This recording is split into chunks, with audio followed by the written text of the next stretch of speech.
Saksi mata muncul sebut Vanessa Angel diusir saat Lebaran. Seorang terduga saksi mata yang identitasnya disembunyikan bersaksi bahwa saat Lebaran beberapa waktu lalu sempat mendampingi Vanessa Angel menyambangi kediaman ayahnya, Dodi Sudrajat. Alih-alih bisa menikmati hari raya bersama keluarga, Vanessa Angel diduga diusir oleh Dodi Sudrajat dan tak diizinkan kembali pulang.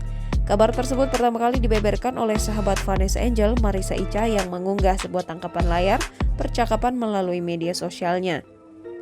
Menanggapi unggahan Marissa Ica, terduga saksi mata itu seolah membenarkan kejadian yang menimpa Vanessa Angel di masa lampau. Kembali mengonfirmasi isu pengusiran Vanessa Angel, Marissa Ica pun bertanya pada orang tersebut. Terduga saksi mata ini kemudian menjelaskan kronologi Vanessa Angel saat diduga diusir oleh Dodi Sudrajat.